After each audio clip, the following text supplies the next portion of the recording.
bem-vindos, que vocês se sintam acolhidos. Eu vou ler a passagem do livro Convites de Sheila, escrito por Clayton Levy e ditado pelo Espírito de Sheila. 3 atitudes. Se te encontras em tratamento espiritual na casa espírita, há 3 atitudes que podem ajudar.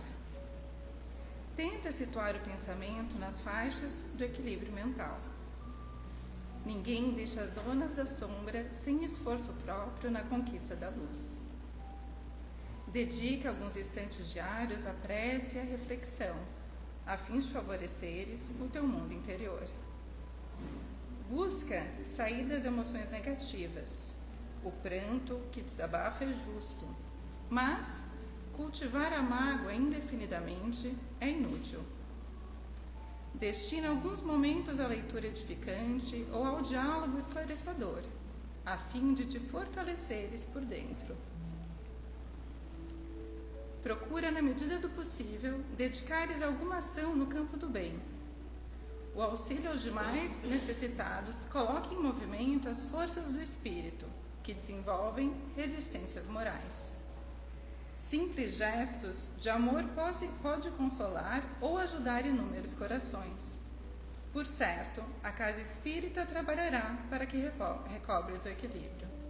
Não te esqueças, porém, de realizares o que podes e deves em favor da própria felicidade. Uma ótima palestra a todos.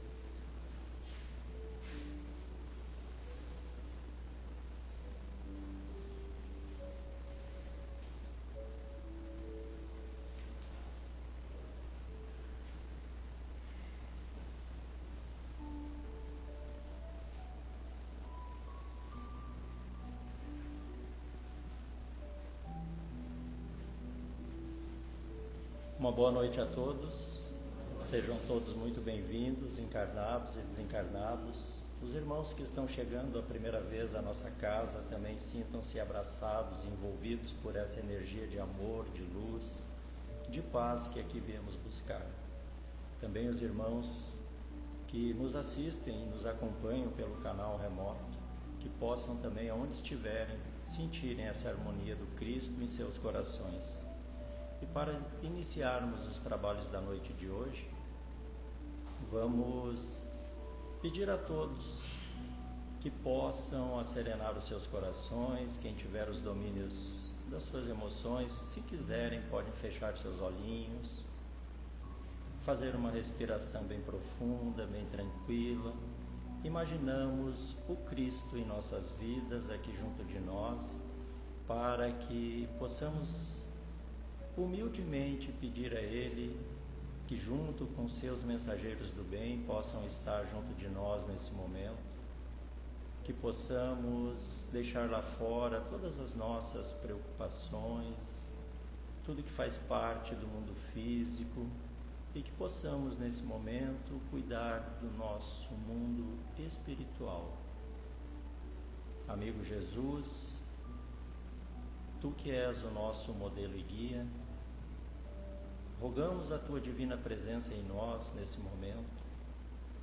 Rogamos também por todo esse planeta, essa escola terrena, que Tu possa ter misericórdia para conosco, pois ainda somos tão necessitados da Tua plenitude. Que os irmãozinhos que trazemos também os nomes nos nossos corações, nossos pensamentos, aqueles que escrevemos os nomezinhos nos pequenos bilhetes da urna desta casa, que possam receber também o Teu abraço fraterno, o Teu conforto, amigo, a Tua luz.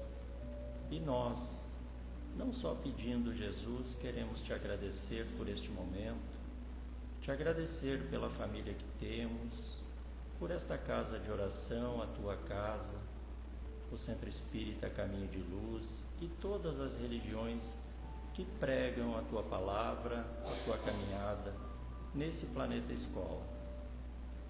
Te rogamos a permissão para que possamos abrir a exposição doutrinária da noite de hoje em teu nome, em nome de nosso mentor espiritual desta casa, o irmão Francisco de Assis, e assim desejar a todos os irmãos aqui presentes, aqueles que estão em casa, para que possamos ter uma ótima noite, um ótimo encontro e uma ótima exposição. Que assim seja. E hoje temos a nos brindar nosso grande amigo Luciano Marcelino, do Centro Espírita Deus, Amor e Caridade. Que Jesus te abençoe e te ilumine. Que assim seja.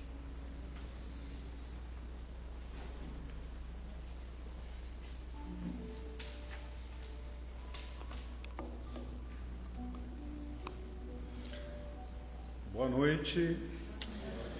Boa noite. Com imensa alegria, né? Estamos aqui uma vez mais para falar de Jesus. Nada melhor, né, de estarmos aqui abrindo também a semana, também o mês, né, esse mês de agosto, e para que a gente possa conversar, seguir conversando sobre Jesus, conversando com Jesus. Neste momento, nesta feita, nós falaremos da figura inigualável, a figura de Jesus Mestre, o Mestre Jesus. É óbvio que não pretendemos esgotar, seria muita ousadia, talvez em poucos minutos, né, querermos falar da dimensão de Jesus na condição de Mestre. Então nós tomamos a liberdade de trazer pelo menos uma linha de raciocínio para todos nós, para que a gente possa conversar então sobre esta figura, a figura de Jesus Mestre. Sabemos que Jesus vai tendo para a humanidade diversas perspectivas. Lá nas origens, talvez o Jesus Salvador, né? Em algum momento, o Jesus Governador planetário, né? Mais recentemente, com Joana de Ângeles, o Jesus, a figura do Jesus terapeuta das almas, das nossas almas. Mas, nesses momentos, falaremos de Jesus Mestre. Então, talvez a primeira mensagem que gostaria de compartilhar com vocês é de que a verdadeira educação não consiste em transmitir conhecimentos, mas em transformar o ser. Quando falamos da figura do mestre, a ideia de mestre nos lembra a ideia de educação, né? E talvez lembremos dos bancos escolares, né? Mas não é desta perspectiva da educação que vamos falar. Ela é muito mais profunda, ela tem a ver com compromissos, tem a ver com grandes responsabilidades nossas, para o nosso desenvolvimento da nossa alma, do nosso espírito. Ela vai além.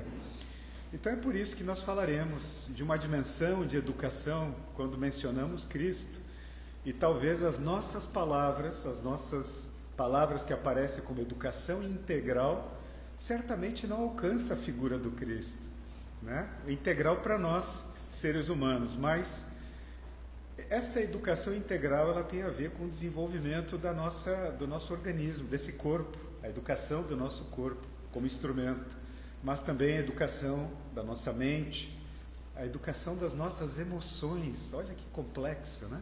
Educar as nossas emoções, as nossas relações, a nossa espiritualidade, educar os nossos propósitos. Ela vai muito mais além. Então, para que a gente possa começar essa reflexão, um grande questionamento. Quando Jesus, né, passou pela Terra, ele fundou uma religião, tratou de fundar uma religião, ou se dedicou, iniciou um grande processo, né, educativo da humanidade? Todos nós sabemos as respostas, né? Ele se dedica até hoje, né? E aproveitou cada instante, cada segundo, cada momento para exercer o seu papel de mestre, de professor. E esta figura de professor ele traz pelo menos 3 dimensões. Talvez a primeira dimensão dessa figura do Jesus Mestre é a dimensão espiritual. A nossa dimensão espiritual, educar a nossa dimensão espiritual. Então recordemos a pergunta, né? Quem dizeis que eu sou? Né? Então trazendo essa grande pergunta, chamando a nossa atenção justamente para reconhecê-lo, inclusive como Cristo, né? E levar a esse grande o nosso posicionamento interior. Então essa é uma primeira dimensão. A segunda dimensão do Cristo pedagogo, se queremos chamar assim, é a nossa questão existencial, né? Então dizia Jesus: que queres que eu te faça? Né? Nos provocando exatamente qual é o nosso propósito, qual é o nosso sentido. E hoje a gente cada vez mais, né, na época de inteligência artificial, de tecnologias, e parece que a gente vai ficando com esse vazio, né? Então, novamente, Jesus nos chamando a atenção. E aí, então, vem a dimensão do intelecto, que normalmente é a que a gente imagina, a educação dos bancos escolares, mas não apenas, também a educação moral. Então, lembrando ali o questionamento de Jesus, latente até hoje, né? Que está escrito na lei? Como lês a lei? Como interpretas a lei? Nos provocando a essa grande reflexão. Então, pelo menos 3 dimensões. Lembremos que Jesus, em determinado momento, ele toma uma decisão incrível, que é a decisão de alcançar os corações. E ele utiliza um método pedagógico que até hoje, né, que é o método das parábolas. Talvez 35 para uma interpretação, 38, entre 38 e 40, dependendo da interpretação, de quantas parábolas são. Mas o fato é que, quantos de nós, né, voltamos a ler aquela passagem, aquela parábola, e de repente, no tempo presente, a gente tem um outro ângulo daquela mesma parábola. Eu falo, puxa, já li essa parábola tantas vezes, estudei tantas vezes nos meus grupos de estudo, né? E de repente agora ela fez sentido para mim. Ela fez sentido. Olha a profundidade, olhemos a profundidade do ensinamento, da dimensão pedagógica de Jesus, aguardando o tempo de cada um, aguardando o tempo de cada um dos nossos corações, né? Com a ideia das parábolas, utilizando dessas metáforas incríveis, que Jesus chegava em cada um. Quem era o cada um daquela época, né? Talvez ali os pescadores, os que lidavam com as relações de mercadorias, né? O semeador, por exemplo. Então ele ia falando com aquele público e a gente vai percebendo que ele, na verdade, ele está falando conosco. Ele está falando com a nossa alma, na profundidade dessa alma. Então eu separei aqui para a gente ver que interessante o processo pedagógico de Jesus. E uma das passagens é o processo de Jesus educando Pedro. Pedro de pedra, de rocha, não é isso? Então, Jesus ali, naquela passagem que relata Mateus, Jesus pergunta a Pedro, recordemos: Senhor, até quantas vezes pecará meu irmão contra mim e eu lhe perdoarei? Até 7, disse Pedro, né? Qual foi a resposta de Jesus? Não te digo que até 7, mas até 70 vezes 7, não é isso? Então, olha ali, né? No primeiro momento. Depois a gente vai ver após a negação de Pedro. Jesus, às margens do lago Tiberíades, Jesus pergunta 3 vezes: Simão, filho de Jonas, amas-me? Você me ama? Né? A resposta. As 3 perguntas vão restaurando Pedro. A cada resposta aquilo vai tocando como um sino no seu coração, né? Então, após as 3 negações de Pedro. Depois a gente vai ver então que, na verdade, Jesus não apenas ensina o perdão, né? Ele faz Pedro viver aquele momento, né? Ele experimenta, através da experiência do amor do Cristo a ele, né, vai restaurando, fortalecendo e preparando o Pedro para uma nova missão. Então, o processo pedagógico de Jesus nos dá também missões, assim como lhe deu a Pedro. Vejamos outra passagem pedagógica de Jesus. Olha que interessante, a passagem de Jesus com a mulher samaritana. Jesus inicia o diálogo, né, com um simples pedido de água. Estava ali à beira do poço, de repente chega a mulher samaritana, né, e Jesus se aproxima, que era inimaginável, não é isso? Jesus se aproxima e pede. Normalmente somos nós que pedimos a Jesus, né? Somos nós. Jesus, olha o gesto pedagógico. Jesus pede, né? Em vez de oferecer, ele rompe essa barreira e acaba despertando imediatamente a confiança dela, toda desconfiada, né? Puxa, quem seria este que me pede? Ninguém me pede, né? Tem medo dela, na verdade. Então, a partir desse gesto de Jesus, conduz a mulher ao encontro da água, mais uma água viva, né? E ela vai se descobrindo a si mesma. Então, olha que interessante, embora a sociedade tivesse motivos para condená-la, naquela época, daquele contexto, por ser samaritana, por ser mulher e carregar um passado marcado por exclusão e julgamentos, Jesus não a condena. Jesus não a condena. Então ele acolhe, pelo contrário, ele acolhe, dialoga. Olha o método de Jesus, pedagógico, diálogo. Diálogo. E vai despertando a consciência. Então a gente vai vendo que esse método do diálogo, ele ilumina antes de transformar, né? Então a gente vai ver aqui que a grande lição é que a verdadeira educação começa quando alguém se sente ouvido.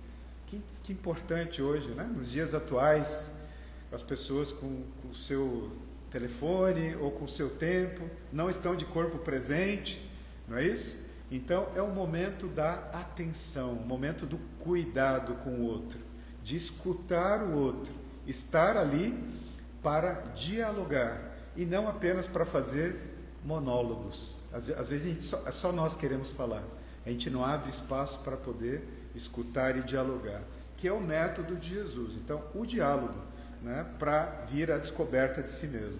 Vejamos uma terceira passagem pedagógica. Olha que interessante, a passagem de Jesus com Zaqueu.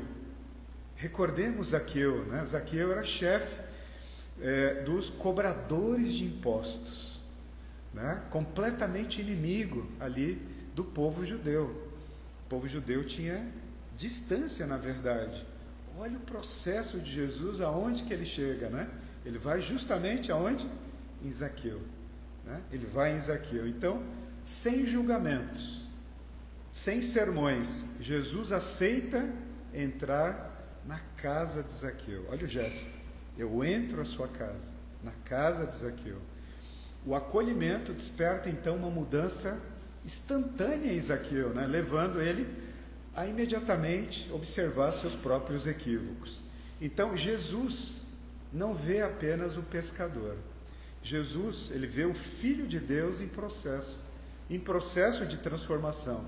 Então o acolhimento, na verdade, desperta a mudança que a condenação jamais alcançaria, né? Vejamos outra passagem, a passagem de Jesus com os discípulos. Qual era a relação de Jesus com os discípulos? A ideia de dar uma missão aos discípulos. Ele dava uma missão. Então, como que Jesus formava os seus discípulos? Era através de discursos? Jesus fazia como eu estou fazendo aqui, vinha à tribuna e falava para os seus discípulos? Não. Jesus dava primeiro o exemplo, né? Dava o exemplo e dava uma missão. E logo da missão, no retorno da missão, Jesus perguntava: como foi a sua experiência da missão? Como foi?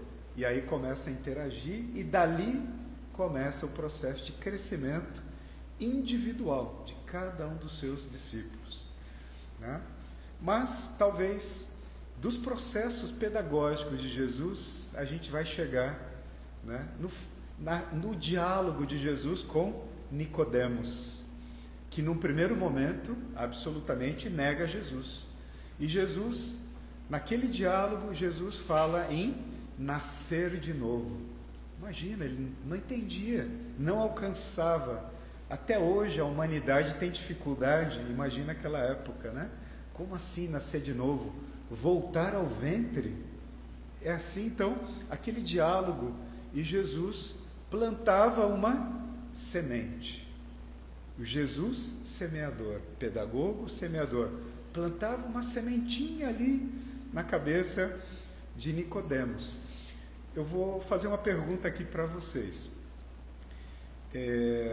Eu não sei se talvez, especialmente para os que já frequentam o Centro Espírita há algum tempo, eu não sei se talvez vocês tiveram a experiência de conversar com uma pessoa que nunca ouviu falar do Espiritismo, nunca ouviu falar de Chico Xavier, por exemplo, nunca ouviu falar de Allan Kardec, o Livro dos Espíritos, nunca.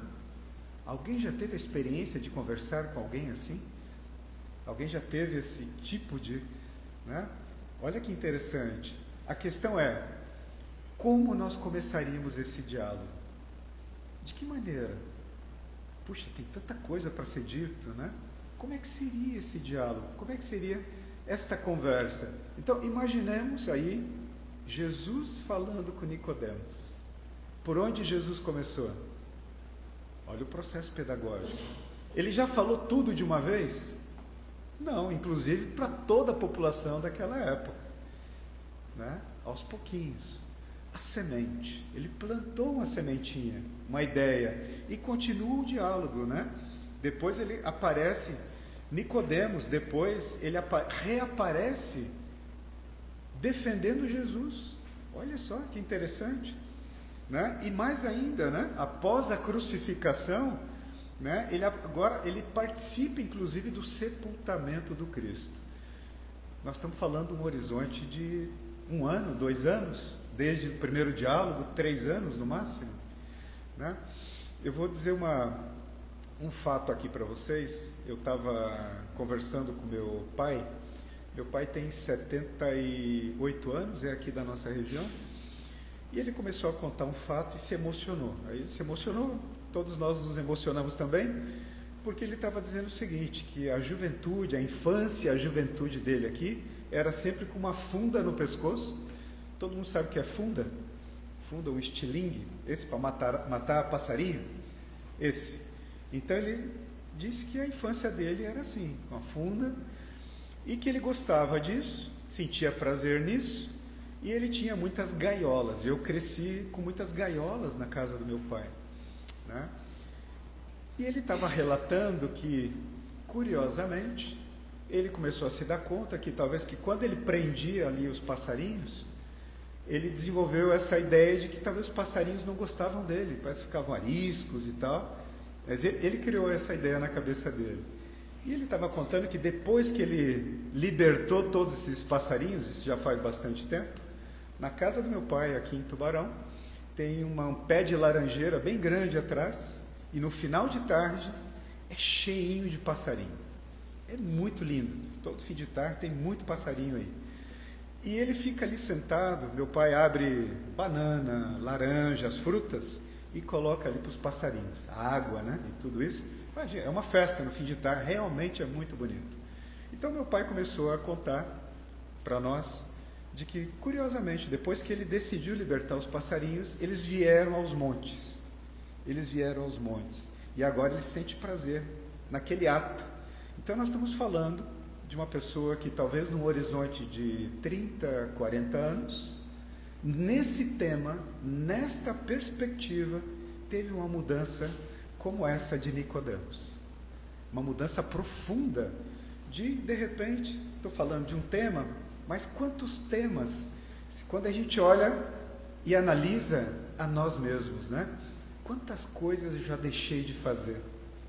Quantas coisas já mudaram nesse curto horizonte de tempo, no ano passado, ano retrasado, ou na minha infância, na minha juventude, que eu já não tenho mais esse hábito, eu já superei, não é isso? Então é esse movimento pedagógico de Jesus, aguardando o tempo de cada um, a sementinha de cada um, para a gente poder avançar.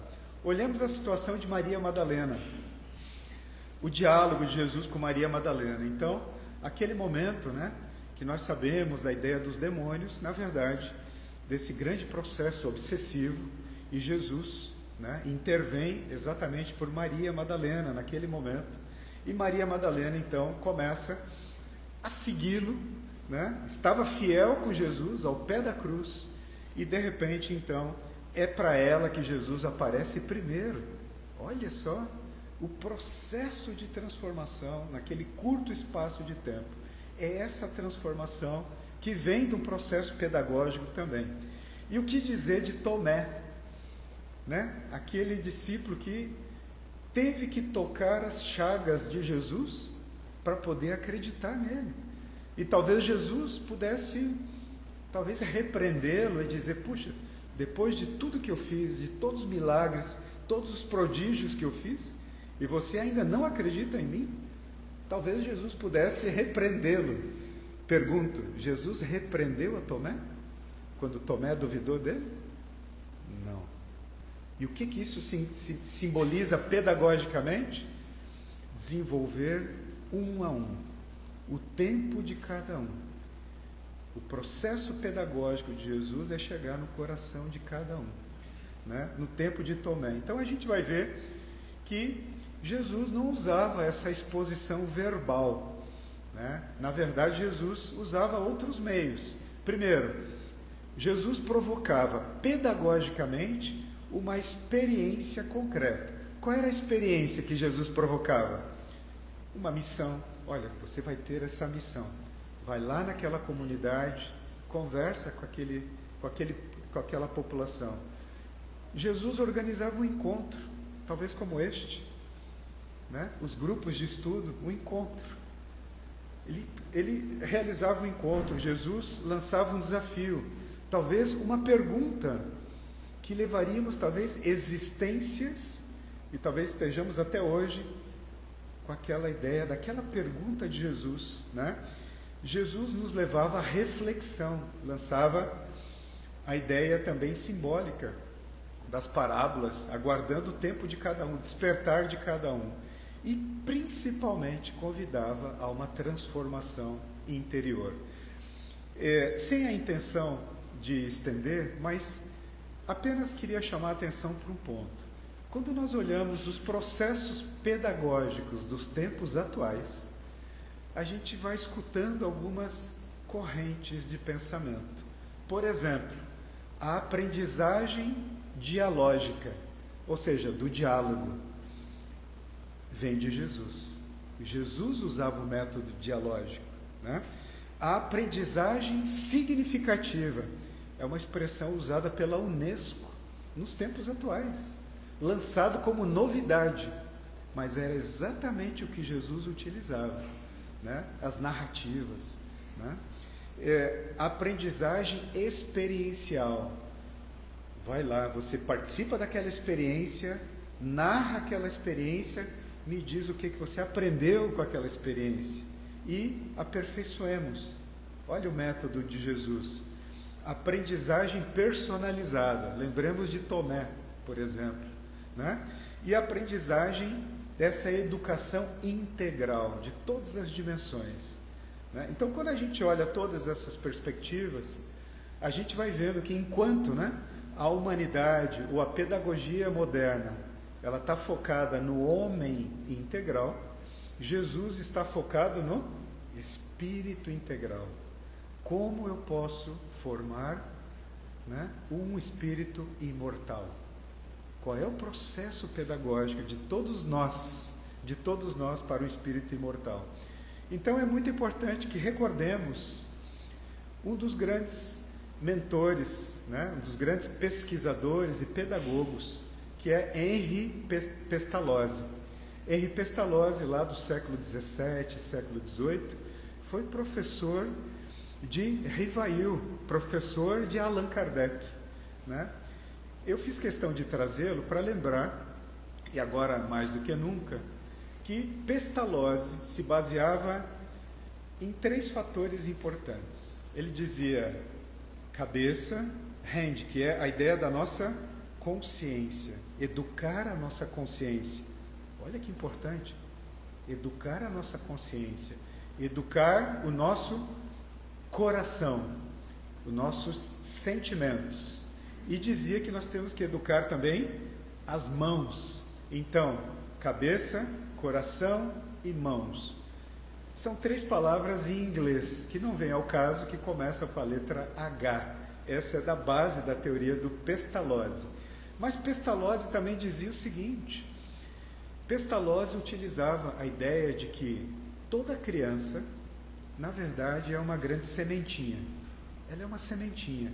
Aquela semente vai crescer. Temos que regar aquela sementinha. Ela vai crescer. Nós temos que cuidar. Vai ser uma árvore e pode ser uma floresta. Pode ser uma grande floresta. E depois, exatamente, Allan Kardec vai ampliar exatamente essa mesma ideia.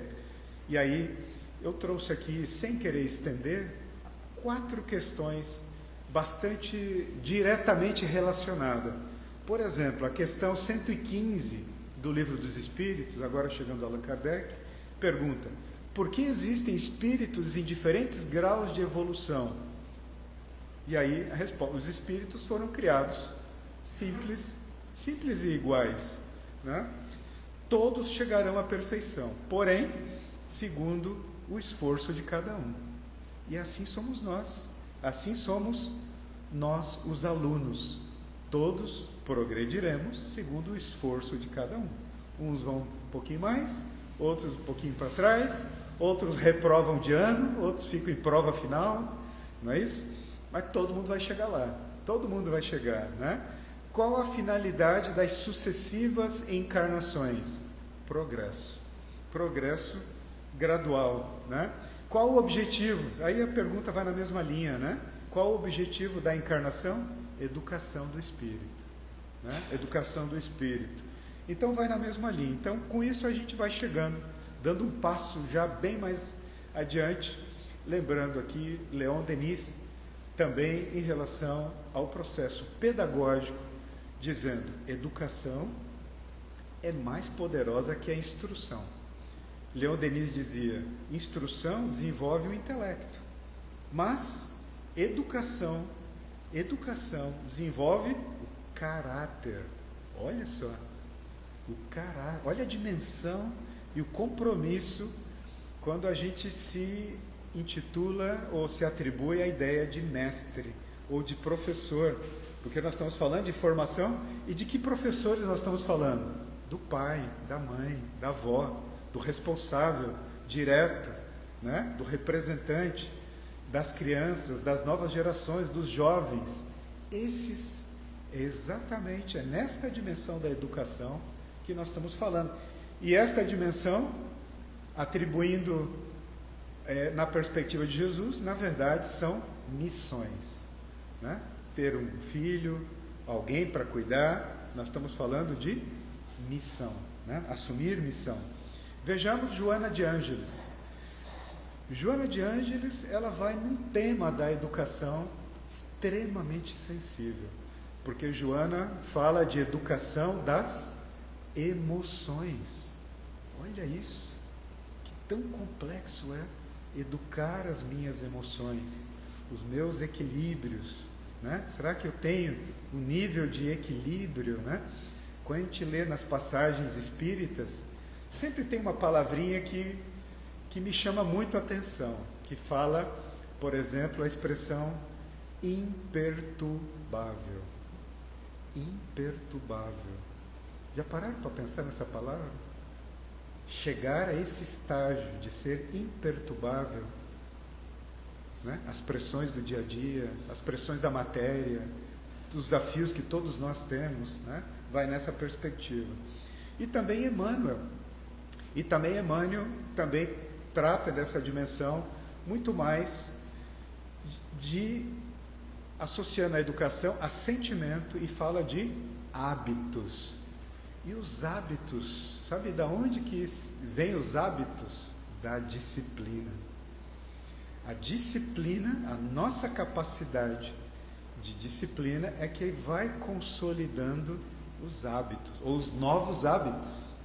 Os novos hábitos, vai por essa linha. Então é por isso, então, que esta educação integral hoje, nos desafios atuais, ela precisa seguir com a ideia da informação. E nós temos muita informação por todos os lados. Mas o mais importante que a informação é a formação integral dentro dessa dimensão. Então, já praticamente concluindo, para dizer apenas o seguinte, agora chegando nos últimos 30 anos, a gente veio percorrendo aqui no tempo, há 30 anos, em 1996, uma pessoa chamada Delors faz uma publicação muito importante sobre o campo da educação. E a Unesco toma isso como uma referência e é utilizado até hoje. O que foi publicado, então, exatamente há 30 anos? Delors disse o seguinte: olha, é preciso aprender a conhecer. 2, aprender a fazer. 3, aprender a viver juntos, a conviver. E 4, aprender a ser. Curiosamente, são exatamente os pilares de Jesus, do pedagogo Jesus, do mestre Jesus, né? Então eu fiz questão de trazer apenas essa expressão, porque a Unesco trabalha com uma expressão chamada educação ao longo da vida. Nós espíritas acrescentamos um plural, educação ao longo das vidas. Nós vamos um pouquinho além nessa perspectiva, não é isso? Nesta dimensão. Então, concluindo, né, falando de Jesus, então, ele é aquele pedagogo que não importa da nossa condição atual, não importa. Jesus está olhando lá na frente. Assim são os grandes professores, os grandes mestres. Não importa de onde a gente está vindo, né? A gente fala que é preciso romper o determinismo. O que importa é para onde nós estamos caminhando. Não é isso? O que importa é esse caminho. Então, estamos todos nós nesta grande escola da vida. Então, assim, de maneira bem geral, lá de Jesus, ele vai revelando esse modelo pedagógico para todos nós. Não é isso? Pestalozzi vai trazendo essas ideias, a ideia da semente, né? A ideia da cabeça, do sentimento e da ação. Kardec traz essa perspectiva e amplia essa pedagogia à luz da imortalidade da alma. Os demais autores vão nessa linha da educação integral do espírito. A Unesco, a gente vai vendo, como entidade maior de educação nesse planeta, ela chancela exatamente as bases de Jesus. Então, nós estamos falando dessa perspectiva de educar para a eternidade. Nesse sentido, então, a gente vai vendo que é muito importante ter, então, um processo contínuo de formação dos nossos espíritos, um processo permanente de formação do espírito. Então, reconhece-se o verdadeiro espírita pela sua transformação moral, não é pelos títulos, não é pelos diplomas, não é pela quantidade de livros, né, que a gente leu da casa espírita, os livros de qualquer sorte. Não. O verdadeiro espírita se dá pela transformação moral. Aprender é importante, que a gente tenha esse intuito de buscar a verdade, de ser curioso, de buscar, de investigar, né? Então é necessário o conhecimento, mas somente quando o conhecimento transforma efetivamente o nosso coração. Então, que tenhamos, né, sempre presente, né, esse processo pedagógico que possa iluminar a todos nós o nosso grande mestre Jesus. Boa noite.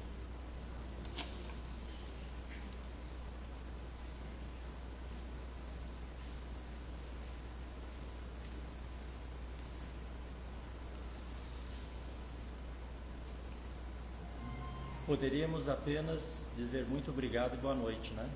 Depois de uma linda palestra dessa, de um trabalho maravilhoso, mostrando para nós aí a caminhada de Jesus e o esforço para com cada um de nós. Mas antes de agradecer o Mestre Divino, vamos agradecer o nosso expositor. Muito obrigado, Luciano, né, por esta passagem de Jesus aos nossos dias, desde o momento que ele chegou aqui no nosso plano até o momento de hoje. Então, vamos convidar mais uma vez a todos para que possamos encerrar essa noite, essa exposição, com muita alegria em nossos corações, pela beleza desta palestra, por este trabalho de muito amor, de muita paz e de muita luz. E falar lá no fundo do nosso coração que Jesus está sempre conosco, não nos cobrando nada, mas apenas nos direcionando o caminho. Ele, o divino modelo, nosso amigo maior, irmão de todos os momentos, sabe das nossas dificuldades, sabe da nossa caminhada, e ele tem o tempo de espera para cada um de nós. Estamos aqui hoje dando um grande passo na nossa evolução, aprendendo a escutar, aprendendo a dilatar os nossos sentimentos, para que possamos ter, como disse Pestalozzi, as ações em nossas mãos, fazendo a nossa transformação, a nossa melhoria e buscando não melhorar o próximo, como nos fala sempre Joana de Ângeles, a mentora do nosso grande Divaldo, né? Que o nosso grande desafio é com nós mesmos. Nós precisamos evoluir, melhorar, mas dentro do nosso tempo. O Mestre Jesus, o Divino Amigo, sabe das nossas fraquezas e da nossa capacidade de caminhada, de melhoria, que possamos nós fazermos essa guerra, mas não uma guerra de sangue, uma guerra de paz, uma guerra de amor, uma guerra de uma caminhada, para que possamos nos transformando, sermos o exemplo como Ele foi para nós e transformar aqueles que estão ao nosso lado. Muito obrigado, Jesus, por este momento. Obrigado aos mensageiros divinos por permitir que estejamos sempre desenvolvendo em nós o que temos de melhor. Queremos também agradecer o mentor espiritual desta casa de oração, mais uma vez, o irmão Francisco de Assis, que também teve a sua transformação quando passou aqui pela terra, nos deixando o seu legado de amor, de luz, de mensagens, e que possamos nós sairmos daqui hoje melhores do que quando chegamos. Muita paz a todos, que Jesus abençoe a cada coração e que possamos ter uma semana muito, muito maravilhosa. Uma semana de paz e de luz. Que assim seja. Uma ótima semana e muita paz a todos.